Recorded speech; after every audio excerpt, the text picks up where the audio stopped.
Hello and welcome to the Sharpening Report. I am your host, Josh Peck. Tonight, we have a very special episode for you. We are welcoming back to the show Gary Wayne, author of The Genesis 6 Conspiracy, How Secret Societies and the Descendants of Giants Plan to Enslave Humankind, and The Genesis 6 Conspiracy Part 2, How Understanding Prehistory and Giants Helps Define End-Time Prophecy. And that second book will be the topic of tonight's show. We had him on a few weeks ago, and tonight we're going to continue our conversation going through his amazing new book. Glad to have you back on, Gary. How are you doing?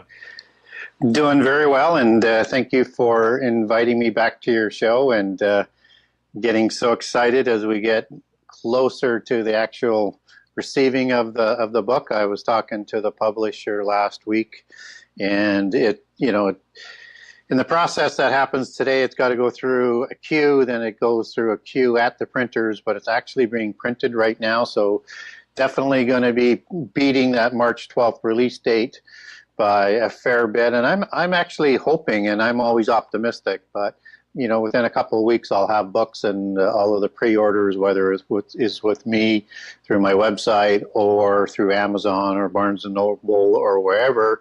They'll be shipping those sooner than the actual advertised release date. I would think that they would. And it was really nice, and it shows that we're really close. I saw yesterday when I checked on Amazon is that the digital Kindle version is now up for book 2 as well for pre-order. So they like to time that with the arrival of the books. So I think that is getting, another sign that it's getting closer. Oh, perfect. Well, if people do want to pre-order, where do they go to do that? Well, the easiest place to go to is to my website. That's at the Genesis6conspiracy.com. That's the number 6conspiracy.com. And on the website, if you want to pre-order, you can go to the Buy Now page, and you're going to get an option for book 1 or book 2. And if you wanted to buy book 1, you go to book 1. You want to pre-order for book 2, go to book 2. And on that page, if you want to get a signed copy and pre-order, then there's a page for Canada, there's a page for the US, and there's a page for the rest of the world, and that's for both books as well. And you also have links off of those buy page and the front page over to the Kindle. I don't have my Kindle link up yet for the new book, but I'm hoping to have that up this week, but it is for the other books. We have a Kindle link to go to Amazon. You also have an Amazon.com link, an Amazon.ca link, and a BarnesandNoble.com link, and that takes you right to the book to place your order if that's the way you would like to go. And I'm fine either way. The signed copies I do with pleasure and just love it when I receive an order, but it's good either way. I get supported. I get a royalty off of the books, and so it's fine. So whichever way people want to support me by purchasing one of my books. Fantastic, and I highly suggest everybody go do that. Both books are fantastic. From what I read of the second book, it's absolutely phenomenal. And when you were here last, we went through some of the highlights of the first 2 sections of your newest book. And obviously, we didn't get to everything because I want people to pick up your book. I don't want to give everything away here. But today, I figure let's hit the ground running and pick up where we left off. Section 3 is titled The Human Hybrid Canaanite Confederacy, and it opens with Chapter 22, Nimrod and Babel City. Who is Nimrod, and what things did you discover when researching for this chapter? Yeah, Nimrod, what I learned after writing book 1 was a figure that is hotly contested within the Christian genre and outside the Christian belief.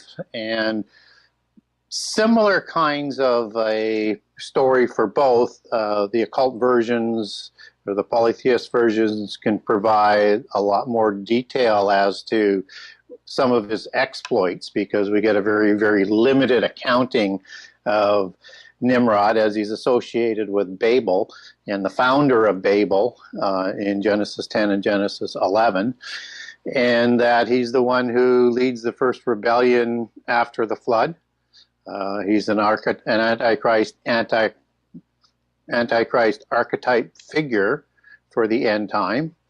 And he has a religion that he imposes as well and leads people away from God. And so these are 2 key words, Babel and Nimrod, when we want to understand the end time, because Nimrod, as being an Antichrist figure, we can learn a lot of details of what he did as to what happened in the end time. And Babel is the Hebrew source word for Babylon, as it shows up in the New Testament, and the Babylon religion. So it's the same religion. It's going to be that same mystical religion and the Enochian mysticism that I talk about in Book 1. So in Book 2, what I'm talking about now is just sort of dealing with the aspect a little bit more of, was he Nephilim, was he Rephaim, was he human, was he a hybrid? And we don't get his mother, but we get his father. And by sort of inference, and he became Chalal or Halal, he became a mighty one or a gibbering, but not necessarily a giant. And so I sort of walk through that sort of aspect for people. And then what I do is I bring in the Septuagint, and I do in limited ways. It's an interesting Old Testament parallel account, but it has a lot of inconsistencies and inaccuracies, and one of the reasons why it wasn't used for a core source for the KJV Bible on the printing was because it was just thought to be a little bit too unreliable, but they did use it for reference. And when it talks about Nimrod in the Septuagint, we're told a little bit more as to what this mighty one was like, or a mighty one before God and a mighty hunter. And that's, again, the Hebrew word gibor or gibborim. And so in understanding that the Septuagint has a Greek biases to it, it's translated from Hebrew into Greek, and they describe Nimrod as being a giant and earning his reputation on fighting against the giants, which is really kind of enlightening. I mean, we're told he's a mighty warrior, a mighty one, a mighty hunter, but you have to sort of infer who's he fighting against if all of the Noahites are there. He's either fighting amongst each other, which in some of the accounts, and particularly Jewish legend, there's a war before he takes power, so amongst the various factions. But that's not enough to raise him to a level of this mythical character, not mythical, but legendary character. And so he's fighting against a group of people that are probably by the Jewish people of the, as it came down through the history, they sort of understood the context of this, that the giants, as they're described, and as I go through this book, I describe them as the aboriginals to the lands that after Babel, people moved into and lived amongst. So if they were in those lands before Babel, that means the giants either survived the flood or they were recreated again after the flood. And these are the people that Nimrod is earning his reputation against. These are the people who he's building the city, which implies high walls and towers and protection. And he's going to build the tower for a statement to them as to which god he's following, which is now going to be their gods, and to the God in heaven. And so it's an important sort of segue into section 3, because I'm going to be talking about hybrids in section 3. Hybrid humans and giants, not as in hybrids as in angelic being and humans. There's two groups. There's a smaller giant and a larger giant. And the hybrids are the smaller giants. And so Nimrod is the source of the dynasties in Sumer after Babel. He actually intermarries with the peoples. There's a people there that are called the Elamites, and these are different than the eponymous name and the patriarchal name coming from Elam. I think it's adopted or changed to that name because that goes back to the Hebrew Olam, as in ancient, and ancient peoples of the East. And so it goes to Aboriginals, and and Nimrod intermarried with these Aboriginals. It would be the same as the Cadmonim.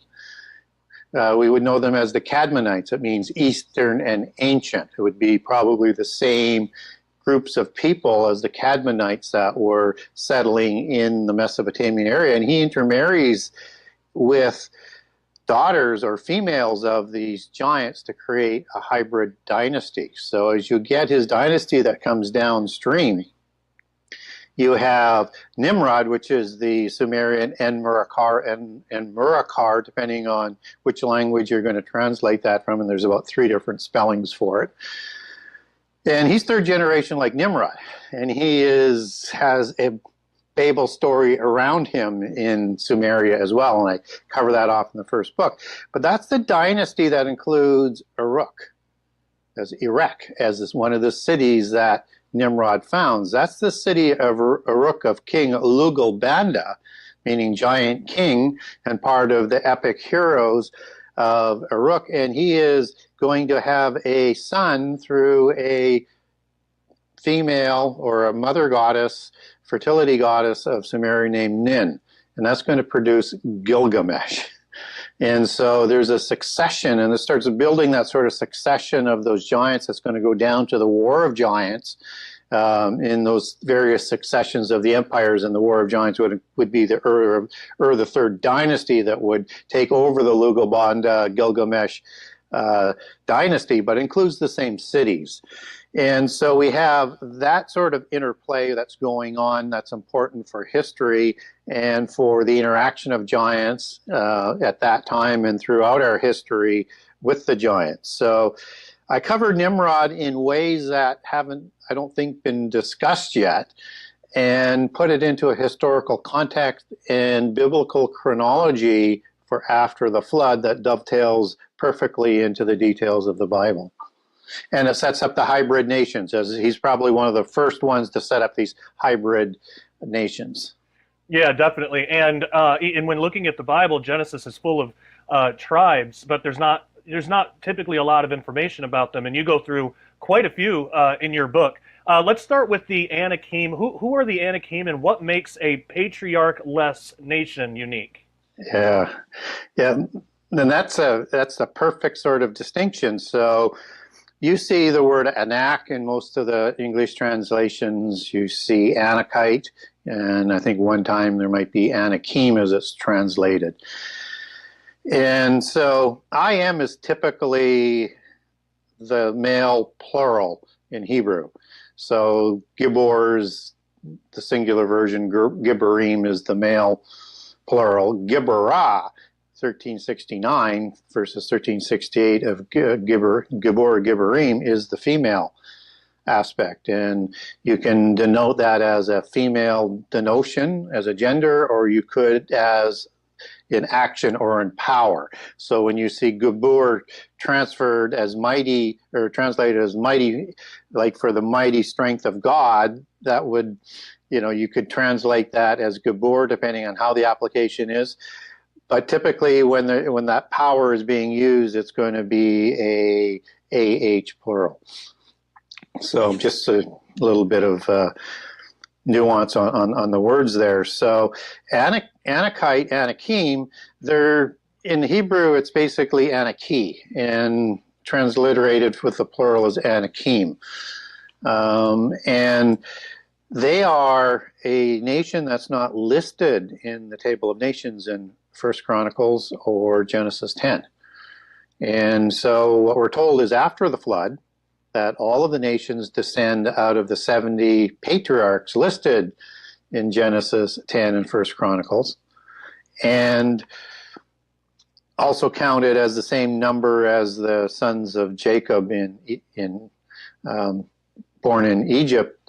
But that's more of a prophetic aspect of that dual prophecy, and also numbered as the 70 nations. So it's a standard that was born to Adam before the flood for the number of nations. So it's a standard number of nations, but the Anakim are not in there. So where do they come from? And that's the key question there. And so in the book of Joshua, we're actually told who the patriarch is. And that's Arba. as in Kiriath Arba, the older name for Hebron, where Sheshai, Ahiham, and Talmai, Anakim kings in Numbers 13 are described as ruling from. And they show up also in other passages in the book. So if they're not in the Table of Nations, then they're probably not humans. So who are they? So and who is Arba? So they're described as giants in Numbers 13:33, which is the embellished, some people call it the evil part of the report, which is trying to scare Israel. And that word that we saw, the giants, the children of Anak, these are the children, or the Anak are the children of giants. That word giant goes back to the Hebrew word Nephil or Nephilim. That's used in Genesis 6:4. So Nephilim is only used 3 times in the Old Testament. Once in Genesis 6:4, twice in Numbers 13:33. All the other times, except for once in the book of Joshua, where you have a giant translation, which comes from Gibberim, the Hebrew word is going to be Rapha for giant. So they're using a different word for, and they're trying to scare the Israelites that these are like the Nephilim, or as big and powerful and terrible. These are a different kind of giant, and they're not quite as big, but they're still giants. And so we know this, that they are giants, not only from that embellishment as Nephilim, but they're described as giants in Deuteronomy 2, where it lists other giants in the lands that Israel are going to take. And giant is the Hebrew word Rapha, and Rephaim is the male plural. And so the Anakim are Rephaim, or a kind of Rephaim, and the patriarch is Arba. Rapha is also a tribe of giants. And Rapha, or Rephaim, as it shows up as a tribe in Genesis 14 and Genesis 15, and Genesis 15 is part of the mighty 7 of the mighty 10, where the Cadmonim are also listed in the lands promised to Abraham and his descendants in the covenant that's coming. This is another tribe that doesn't come out of the Table of Nations. So what we learn from this is that the patriarchs for the giant tribes aren't listed in the Table of Nations because they don't descend from Noah. Now, to create these giants, and before Babel, and to be the aboriginals that the Babel people will migrate and move in and live amongst, they have to be born before, and that's also helps to explain who Nimrod is gaining his reputation against. That they're there and warring against the humans at that time. And so they're going to need daughters. And you have a very important incident that happens right after the ark lands on Ararat, which means cursed or cursed.